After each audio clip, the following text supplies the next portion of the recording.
आप और हम मिलके लड़ाई लड़ेंगे। मैं तो आह्वान करता हूं आपको, अगर राजस्थान के अंदर आप लोग हमारे साथ आ जाएं तो 120 सीट आएगी राजस्थान के अंदर, देखने की आवश्यकता है। आंख बंद करके वोट डालो।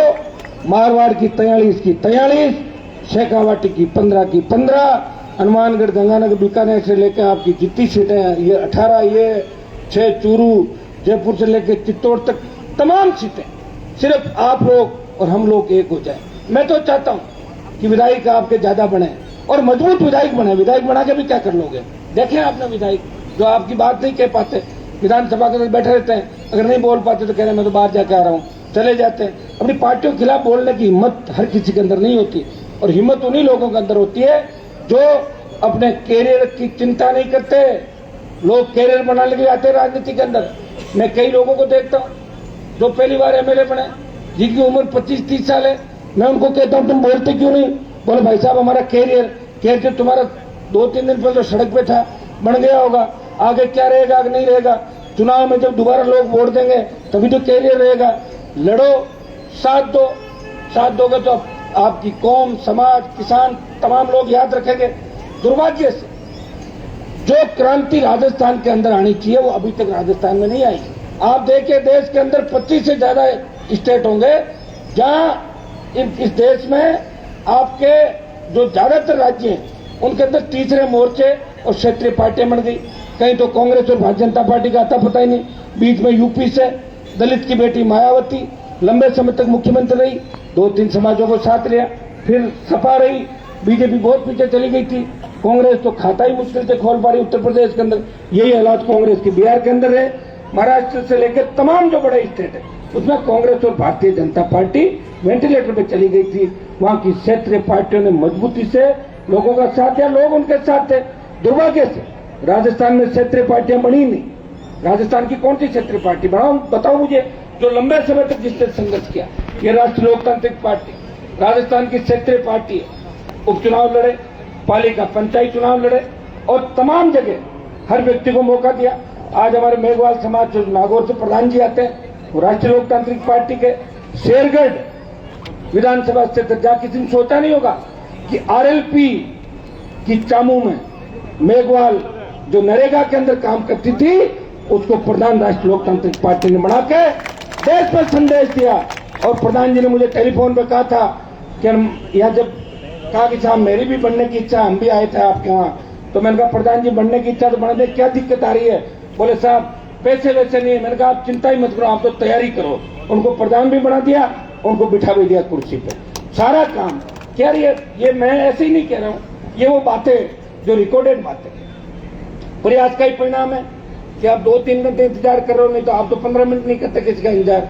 आपके मन में कहीं न कहीं मेरे प्रति इज्जत है और मैं आपको विश्वास दिलाता हूं जो इज्जत प्यार प्रेम आपने मुझे दिया, मेरे परिवार को 45 साल से ज्यादा वोट देते हुए आप लोगों को हो गए। सरपंच से लेके आपके समाज ने, एमएलए, एमपी, छोटे भाई को विधायक, पिताजी को लंबे समय तक आपने वोट दिया। हार जीत कुछ भी हुई होगी लेकिन आप हमेशा डटे रहे, हमारा विश्वास करते रहे। मैं आप सबको इस अम्बेडकर जयंती के अवसर पर विश्वास दिलाना चाहता हूं कि हनुमान बेनीवाल राजस्थान के अंदर आपको सत्ता के शिखर पर देखना चाहता है। आप लोग आगे आए, प्रशासनिक अधिकारी हमारे बच्चे बने। दुर्भाग्य से आरक्षण का जो फायदा हमें मिलना चाहिए था, आज हमारे मारवाड़ के सबसे ज्यादा तादाद मेघवाल समाज की, लेकिन हमारे पढ़ाई का माहौल नहीं था। हमारे नेताओं ने पढ़ाई की बात नहीं करी। अगर पढ़ाई की बात करते तो हमारे बच्चे 50 साल पहले, 60 साल पहले बहुत आगे चले जाते। पढ़ाई नहीं होने की वजह से आरक्षण का पूरा फायदा भरतपुर, अलवर और जयपुर के अंदर शेड्यूल कास्ट के भाइयों ने उठाया, लेकिन हम पीछे रह गए। मैं चाहता हूं कि आने वाले समय के अंदर आरक्षण का लाभ प्रत्येक व्यक्ति को मिले, प्रत्येक व्यक्ति प्रण करे कि मेरा बेटा बेटी हर परिस्थिति के अंदर स्कूल जाएगा, कॉलेज जाएगा और यूनिवर्सिटी जाएगा। हम दुख पालें लेकिन हमारे बच्चे दुख नहीं पाएंगे। जब ये सोच लोगे तो पूरी आजादी होगी। बाबा साहब के सपने जब भी पूरे होंगे जब पढ़ लिख के आप तैयार हो गए। नन्ही बिटिया ने कविता के माध्यम से जो बात कही, इस बात को आपको अंगीकार करना होगा। आप दुर्भाग्य से देखिए कोई सुनने वाला नहीं है।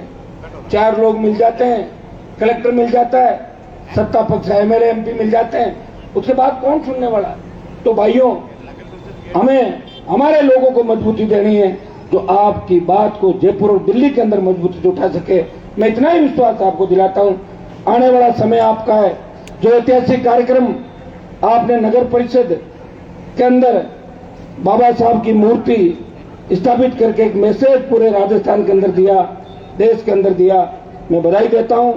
समिति के अध्यक्ष भजन सिंह जी के साथ साथ सचिव ओपी वर्मा जी, कैलाश वर्मा जी, जगदीश कुरडिया जी पार्षद, भीखाराम जी, ओम प्रकाश जी, तमाम लोगों को, और हमारे एमएलए साहब यहाँ चले गए हबीबुर रहमान जी, भाई नारायण, हमारे केआर बागड़िया साहब जो लगातार आपके लिए आरक्षण के लिए SC ST OBC के लिए हमेशा लड़ाई लड़ते हैं, शिक्षक संघ के भाई हमारे हरिराम जी पवार, परिसंघ के अध्यक्ष भंवरलाल जी, अनिल जी बारूपाल, श्रवण मेहरा प्रधान जी, किरण सुकाड़िया जी, अजाक के जिलाध्यक्ष सुखराज जी पुन्नड़, पार्षद हरिराम जी, RLP के जिला हनुमान जी भाकर, हमारे विजय लक्ष्मी जी, नीतू बोत्रा जी और तमाम शंकर जी, तमाम जो हमारी टीम है, हमारे आगरा से जो पधारे बनते जी, आगरा से दमपुत्र जी, सम्मानित मंच, किसी का नाम लेना रह गया था अगली बार और ले लूंगा, दोबारा बीच में रहता हूं आपके, और हमारे मंजू वाघमार जी भी आके गई थी, कई नेता चले गए, थोड़ा मैं लेट हो गया, उसके लिए क्षमा प्रार्थी हूँ। जयपुर से चल के आया, भजन सिंह जी ने कहा कि काम नहीं चलेगा, आना ही पड़ेगा, तो मैं भागता हुआ आया 120 की स्पीड से। मैं पृथ्वी सबको धन्यवाद दूंगा। ऐतिहासिक कार्यक्रम करा के आपने पूरे देश और प्रदेश के अंदर संदेश दिया है।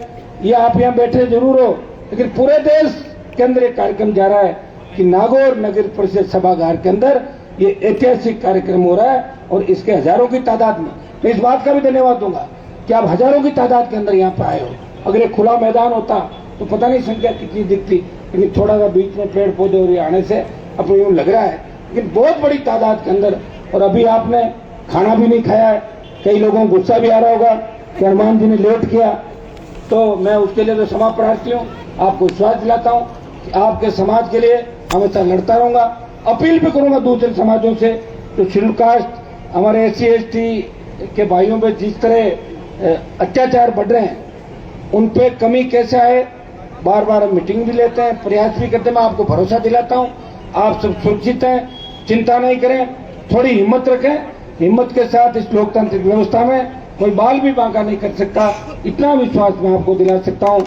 देर जरूर हो सकती है, लेकिन अंधेर नहीं है। मेरे पास अगर मामला आ गया तो समझ लो न्याय मिल गया, 15 मिनट से ज्यादा नहीं लगे। अब हमें पता ही नहीं चले और कोई काम हो जाए और हम अंधेरे में खुद ही रह जाएं तो बात दूसरी है। आप निश्चिंत रहें, वोट की जगह है, हम और आप एक हैं। शोषण आपका भी हुआ, शोषण हमारा भी हुआ, शोषण करने वाले कौन थे इस बात को आप अच्छी तरीके से जानते हैं। भाइयों में भी मनमुटाव हो सकता है, कुछ हमारे लोगों से भी नाराजगी हो सकती है, लेकिन हम सब मजबूती से आपके साथ खड़े। खेत खलिहान से लेके आजादी के आंदोलन से लेके आज तक हमने और आपने मिलकर लड़ाई लड़ी। आपको कई बार मुख्यमंत्री राजस्थान का बनाया, प्रधानमंत्री बनाया, और हम साथ थे उस समय। आप समय को याद करो कि जब सुखाड़िया जी CM आपके ये बने थे, पाड़िया जी जब मुख्यमंत्री बने, आपके एक चीफ मिनिस्टर बना था ना यहाँ मुख्यमंत्री पाड़िया जी, पाड़िया जी।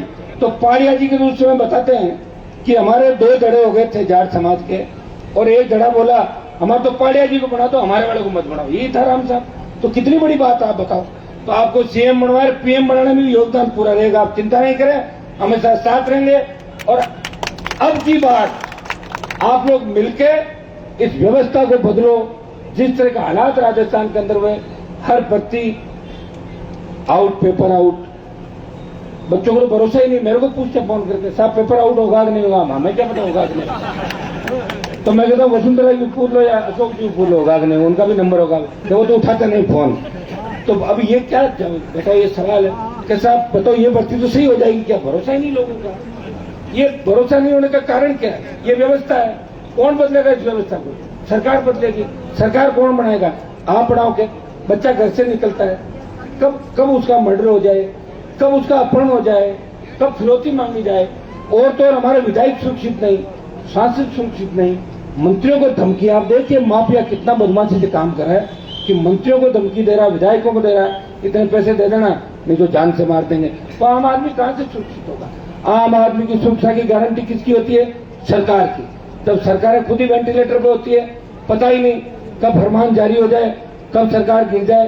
कांग्रेस तो 3 धड़ों में बंटी हुई है और भारतीय जनता पार्टी 13 धड़ों में, 12 दूल्हे और 1 लुटेरी दुल्हन, 13 लोग भारतीय जनता पार्टी के अंदर। आपको मिलकर इस बार व्यवस्था को बदलना है। मैं इतना ही विश्वास दिलाता हूं कि हनुमान बेनीवाल आखिरी दम तक लड़ेगा। मैं तो सचिन पायलट को भी कहा, क्यों कांग्रेस के अंदर बैठ के अपना अपमान करवा रहे हो? आ जाओ बाहर, और बाहर नहीं भी आओगे हम तो लड़ेंगे, लेकिन आप अंदर रह के भी कुछ नहीं कर पाओगे।